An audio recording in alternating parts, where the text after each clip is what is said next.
तबीयत बहुत अच्छी होगी, यकीनन बेहतरीन ज़िंदगी जा रही होगी।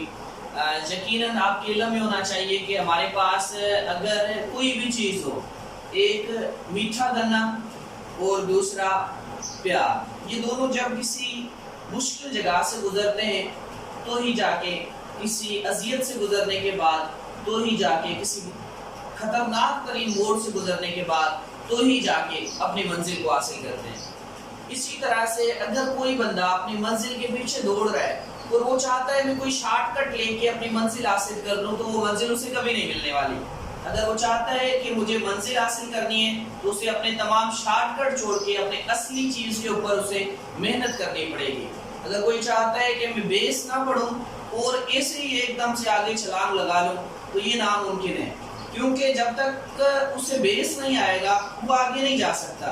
इसलिए कोशिश करें जो भी चीज़ पढ़े उसे बड़ा पढ़े। ये जो 2 मिनट का 1 मिनट का जो लेक्चर हमारे सामने आ जाता है, ये आपको कभी बदल नहीं सकता।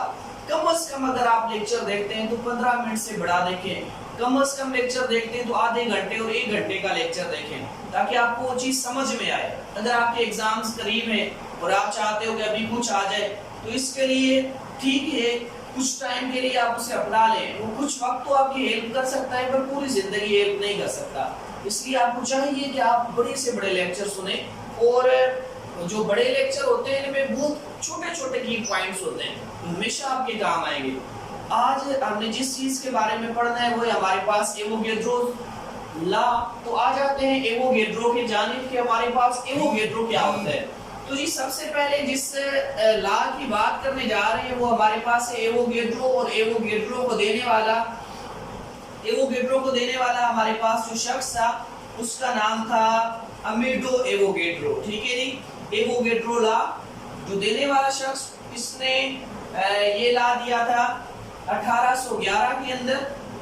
मुख्तलिफ किताबों में डेट मुख्तलिफ होती हैं, ठीक है जी, लेकिन 1811 में इसने ये ला दिया था और इसका नाम है अमेडो एवोगैड्रो।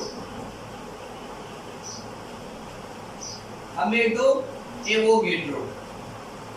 अब ये जो अमेडो एवोगैड्रो है, ये असल में इटली का एक फिजिसिस्ट था।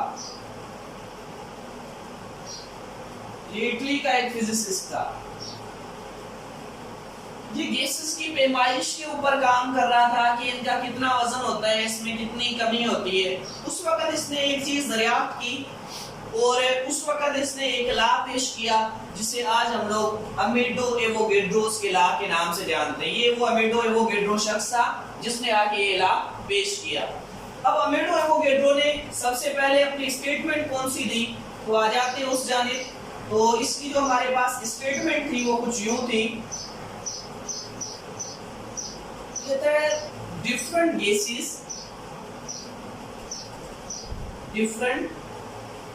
different gases contain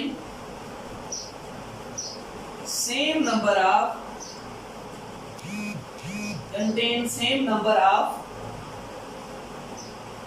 moles at constant physical quantities।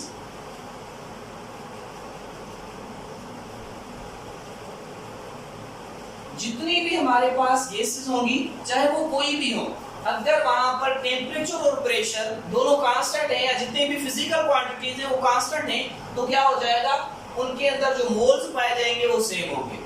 अब किस हिसाब से, मिसाल के तौर पर हमारे पास क्या है, ये एक कंटेनर है। अब इस कंटेनर के अंदर एक गैस मौजूद है जिसका नाम हाइड्रोजन है। ये हमारे पास एक और कंटेनर है जिसके अंदर जो गैस मौजूद है उसका नाम नाइट्रोजन है। और ये हमारे पास एक और कंटेनर है जिसके अंदर जो हमारे पास गैस मौजूद है वो हमारे पास नियोन है, या कोई भी आप एग्जांपल ले सकते हैं। अब ये वो गैसेस मौजूद हैं, सब गैसेस अलग अलग हैं, सबका मॉलिक्यूलर मास अलग है, पर ऐसे समझिए ये सारी एसटीपी पे हैं, स्टैंडर्ड टेम्परेचर प्रेशर पर हैं। इनके अंदर बाहर से जो टेम्परेचर मिल रहा है वो भी सेम है और इनके अंदर जो प्रेशर है वो भी सेम है, तो इस सूरत में ये कहता है, अमेडो एवोगैड्रो कहता है कि इनके अंदर जो मॉलिक्यूल्स की क्वांटिटी होगी वो क्या होगी, वो भी सेम होगी। यानी कि अगर हमारे पास इनका प्रेशर और टेम्परेचर दोनों सेम हो, प्रेशर और टेम्परेचर दोनों सेम हो, उस सूरत में इनके अंदर जो क्वांटिटी पाई जाएगी वो भी क्या होगी, सेम होगी। किसकी, मोल्स की क्वांटिटी, मोल्स की क्वांटिटी पाई जाएगी वो भी हमारे पास क्या होगी, सेम होगी। तो हम ऐसे लिख सकते हैं V directly proportional to N, यानी कि volume directly proportional to N। ठीक है, ये इसका लॉ था कि जो हमारे पास वॉल्यूम होता है वो क्या है, directly proportional to number of moles. यानी कि अगर आप नंबर ऑफ मोल्स बढ़ाओगे तो ऑटोमेटिकली हमारे पास वॉल्यूम भी इंक्रीज करेगा। अगर आप वॉल्यूम डिक्रीज करोगे ऑटोमेटिकली नंबर ऑफ मोल्स भी डिक्रीज होंगे। तो हम कुछ यूं लिख सकते हैं, if we increase number of moles, अगर हम नंबर ऑफ मोल्स इंक्रीज करें then also increase occur in volume. इसी तरह से अगर हम क्या करें, वॉल्यूम को इंक्रीज करें, also increase number of moles. अब बहुत टाइम से मैं एक लफ्ज इस्तेमाल करते हुए आ रहा हूं कि भाई मोल किसे कहते हैं, मोल किसे कहते हैं। तो ये मोल जो है ये किस चीज को कहा जाता है, ठीक है जी। ये जो मोल बारी बारी इस्तेमाल कर रहा हूँ इसे किसे कहते हैं, तो कहता है सबसे पहले हम लिख लेते हैं भाई हमारे पास मोल की डेफिनेशन क्या है। तो mole it contain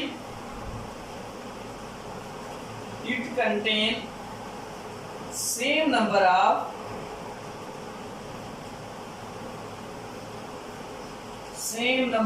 particles as in carbon 12 atom। बात समझ में नहीं आई होगी। कहता है ऐसे जिनके अंदर हमारे पास क्या है, पार्टिकल्स, या यहाँ लिख देते हैं मॉलिक्यूल की भी अगर करना चाहे तो हम कर सकते हैं, पार्टिकल्स हो या मॉलिक्यूल्स हो, ठीक है।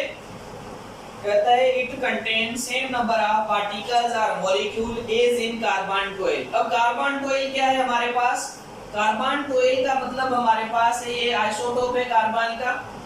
इसके अंदर जो पार्टिकल्स की क्वांटिटी मौजूद होती है वो कितने के बराबर होती है, वो होती है 6.02 into 10 raised power 23 के बराबर।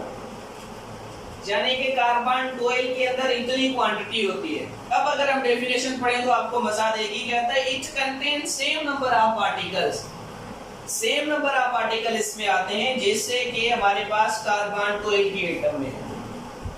तो कार्बन 12 में इतने हैं, तो इनका भी अगर ये एक मोल है, इसका भी 1 मोल है, इसका भी हमारे पास क्या है 1 मोल है, और इसका भी हमारे पास क्या है 1 मोल है। तो अब कहता है ये जब 1 मोल है तो इसका मतलब इन सब के अंदर क्वांटिटी क्या होगी, इतनी होगी। अच्छा, इस नंबर को हम लोग एवोगैड्रो कांस्टेंट भी कहते हैं, एवोगैड्रो कांस्टेंट, ठीक है जी। और इसे दूसरा कॉमन नाम एवोगैड्रोस नंबर भी दिया जाता है। कांस्टेंट इस वजह से कहते हैं कि ये कांस्टेंट वैल्यू है, ठीक है जी।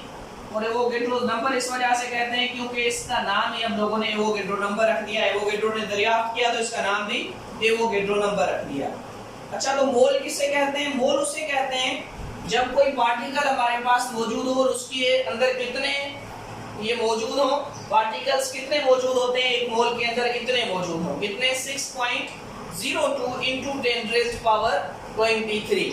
इतने अगर पार्टिकल्स मौजूद हों जितने कार्बन 12 के अंदर मौजूद होते हैं तो हमारे पास क्या कहलाएंगे, वो कहलाएंगे कि भाई ये हमारे पास 1 मोल है। तो साफ लफ्जों में हमारे पास एवोगैड्रोस लॉ ने क्या कहा, इसने कहा कि भाई अगर वॉल्यूम इंक्रीज करोगे तो नंबर ऑफ मोल्स इंक्रीज होंगे। अगर नंबर ऑफ मोल्स इंक्रीज करोगे तो वॉल्यूम भी इंक्रीज होगा। और इसमें जो दूसरी बात की, उसने कहा कि भाई अगर हमारे पास स्टैंडर्ड टेम्परेचर और प्रेशर हो, यानी कि दोनों कांस्टेंट हो, उनके कांस्टेंट होने की सूरत में गैसेस कोई भी हो, अगर उनका वॉल्यूम सेम है तो उनमें नंबर ऑफ मॉलिक्यूल सेम होंगे। और अगर उनके नंबर ऑफ मॉलिक्यूल सेम है, गैसेस भले डिफरेंट हो, पर उनके अगर नंबर ऑफ मोल सेम है तो हमारे पास क्या होगा, उनका वॉल्यूम भी सेम होगा। ये एक सिंपल हमारे पास एवोगैड्रो की स्टेटमेंट थी। अब आ जाते हैं इसकी कैलकुलेशन की जानिब। लिख लिया होगा आप लोगों ने।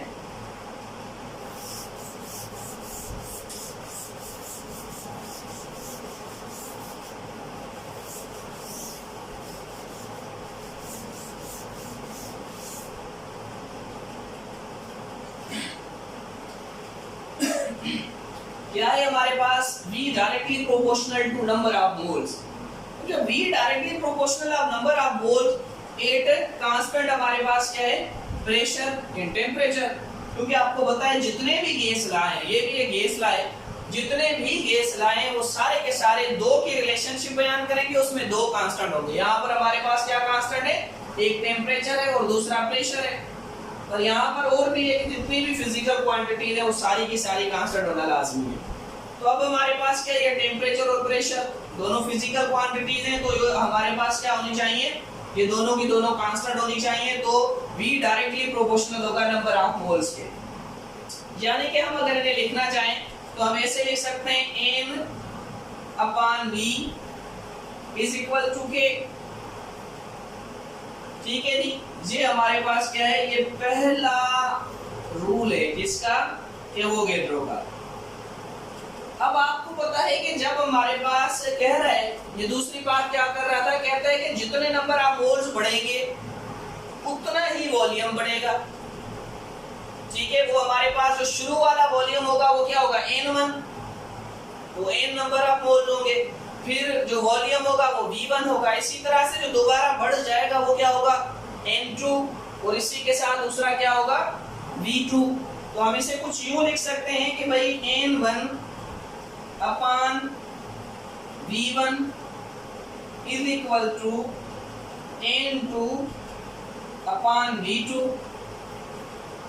ठीक है जी, तो ये हमारे पास क्या है, 8 किस चीज के ऊपर है, ये भी प्रेशर और टेम्परेचर दोनों कांस्टेंट है। ये हमारे पास दूसरी इक्वेशन है इसकी, क्योंकि जितना चेंज हमारे पास N1 में आएगा उतना N2 बनेगा, चेंज सेम आएगा। तो इस वजह से ये हमारे पास क्या हो गई, एवोगैड्रोस की सिंपल सी कैलकुलेशन हो गई। अब इसका एक सवाल हल करके देखते हैं कि भाई इसका सवाल किस तरह से होगा। एग्जांपल ले लें, भाई कोई पूछेगा तो क्या पूछेगा। तो आ जाते हैं इस जानिब, इसे लिख लें।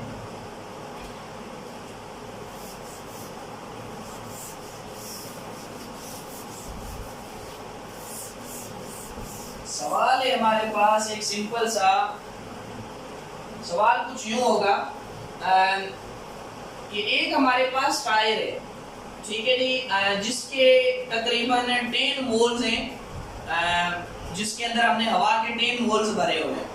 अब और उसका जो वॉल्यूम है वो कितना है, 40 ml है। उसमें से क्या होता है, 20 ml हवा निकल जाती है टायर में से। टायर पंचर हो जाता है, हवा निकल जाती है, हाफ निकल जाती है समझो, क्योंकि 20 का मतलब क्या होगा, हमारे पास हाफ होगा। जब उसमें से हाफ हवा निकल जाती है, फिर बताएं कि वो किस स्पीड से निकलती है, उसमें डिफ्लेक्शन किस तरह की होती है, वो मुड़ती किस तरह से, इस तरफ आ जाते हैं। तो हमारे पास क्या कहता है, कहता है a tyre contain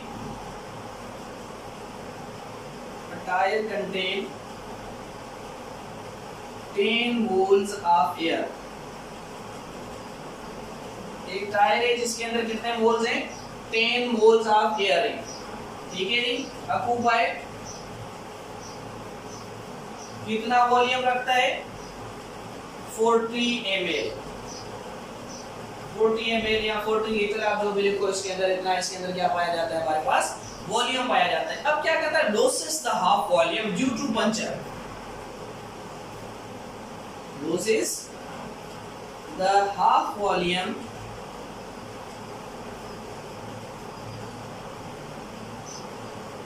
due to puncture.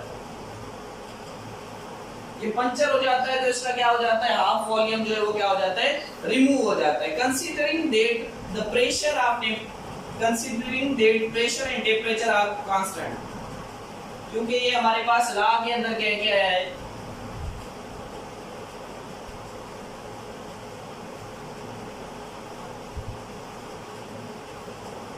Pressure and temperature are constant, क्योंकि ये लाजमी होने चाहिए। अगर ये कांस्टेंट नहीं होंगे तो फिर भी मजा नहीं आएगा। ये दोनों हमारे पास कांस्टेंट है। अब जो मेन हमारे पास चीज है, जो मेन हमारे पास सवाल है, वो क्या कहता है, वो कहता है what would be the amount deflected gas from the tyre, what amount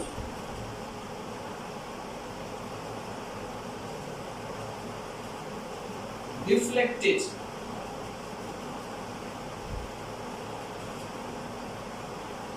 from the tire।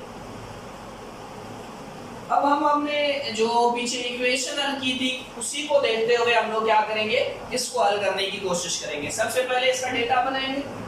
Data बनाने के लिए क्या होगा, सबसे पहले V1 हमारे पास कितने के बराबर है, V2 हमारे पास कितने के बराबर है, N1 हमारे पास कितने के बराबर है, N2 हमारे पास कितने के बराबर है। ठीक है जी, तो V1 हमारे पास कितने के बराबर है, 10 के, 10 वोल्ट्स V1 है हमारे पास। V2 हमारे पास कितने के बराबर है, सीधे लफ्जों की बात है कि वॉल्यूम की बात हो रही है, तो जो V1 हमारे पास था वो क्या था, 10 था, जी 40 के बराबर है। और सीधी बात है N1, यानी कि वो चीज जो उसमें से निकल गई, ठीक है, वो चीज उसमें से निकल गई, वो हमारे पास कितने के बराबर है, सॉरी ऐसे होगा ना, ये हमारे पास N1 है और ये हमारे पास क्या है, V1, ये V2 हमारे पास कितने के बराबर होगा, 20 मोल्स के। अब मोल्स लिखेंगे ऐसे हम लोग क्या लिखेंगे, लीटर लिख सकते हैं, ठीक है, क्योंकि वॉल्यूम है हमारे पास। और अब इसके बाद N2 हमने क्या करना है, मालूम करना है। N2 हमने क्या करना है, मालूम करना है। अब सिंपल सी इसकी कैलकुलेशन है कि भाई किस तरह से करेंगे, तो हमारे पास फार्मूला है, जो चीज मालूम करनी होती है वो हमेशा बाहर रख दी जाती है। ये हमारे पास डेटा बन गई, N2 मालूम करना है।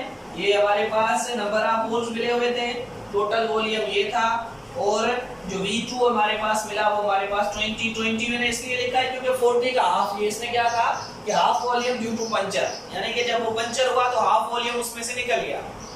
जब हाफ वॉल्यूम निकल गया तो फिर हमारे पास 20 यानी कि निकल गया। अब बताएंगे कितनी एयर डिफ्लेक्ट हुई उसमें से, तो आ जाते हैं इस जानिब पे, कितनी एयर डिफ्लेक्ट हुई, तो सॉल्यूशन में इसका फार्मूला लगाएंगे।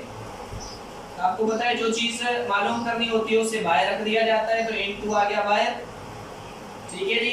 अब हमारे पास क्या आएगा, N1 into V2 divided by, इसके साथ करेंगे V1 के,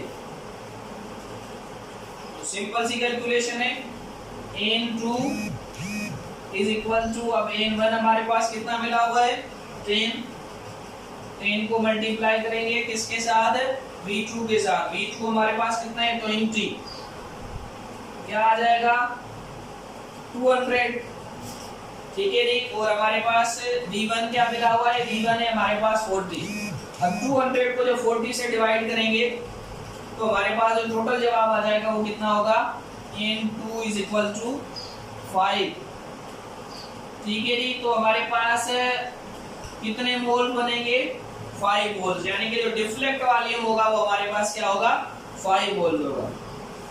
तो ये सिंपल सी कैलकुलेशन थी हमारे पास अल्बर्टो एवोगाड्रो की। उम्मीद करते हैं कि आपको समझ में आई होगी। जो चीज समझ में ना आए उसे पूछ लीजिएगा, बड़ा सिंपल है। इसी तरह के सवाल जो वो पेपर में पूछे जाते हैं, क्योंकि आपको सिर्फ ये फार्मूला अगर याद है तो आप उसी टाइम पे हल कर सकते हो, ठीक है जी। बस ये आपने सिलेक्ट करना है ये क्या चीज थी, ठीक है जी। और ये हमारे पास क्या है, और ये जो हाफ वॉल्यूम यहाँ पर निकल रहा था जिसे मैंने 20 लिया है, तो इस तरह से आप लोगों ने चंद चीजें, ये 3 चीजें याद कर लेनी है, चौथी निकाल लेनी है। अब जो भी चीज वो देगा वो आपने बाहर रख देनी है, ठीक है जी। जो चीज देगा वो आपने बाहर रख देनी है और बाकी के साथ कैलकुलेशन कर लेनी है। तो बड़ा इजी पैटर्न है, इस तरह से मेडो एवोगैड्रो के आप तमाम सवाल जो है वो आसानी से हल कर सकते। लास्ट चीज बचेगी इसकी, वो हमारे पास क्या बचता है, वो एवोगैड्रो लॉ का ग्राफ बचता है। तो देखते हैं कि इसकी ग्राफिकल रिप्रेजेंटेशन हमारे पास क्या आ जाती है, इससे ग्राफ किस तरह से बनता है। तो इसका ग्राफ बिल्कुल सिंपल है, ठीक है जी, कोई खास इसमें चीज नहीं है, क्योंकि आपको बताए कि जैसे नंबर ऑफ मोल्स बढ़ रहे हैं तो ऑटोमेटिकली वो चीज भी बढ़ रही होती है, यानी कि वॉल्यूम भी बढ़ रहा होता है। तो ये प्लॉट किस चीज के दरमियान होगा जी, हमारे पास एक तरफ हम रखेंगे नंबर ऑफ मोल्स, ठीक है जी, यहाँ हमने नंबर ऑफ मोल्स रख दिए और इस तरफ हम क्या रखेंगे, वॉल्यूम। अब ये हमारे पास नंबर ऑफ मोल्स हैं 10, 20, 30, 40, also 50। तो इस तरह से हमारे पास क्या है, ये चलते जाएंगे। इसी तरह से यहाँ पर हमारे पास 10, 20, 30, 40, 50, 60 ये भी है, यानी कि आगे चलते जाएंगे।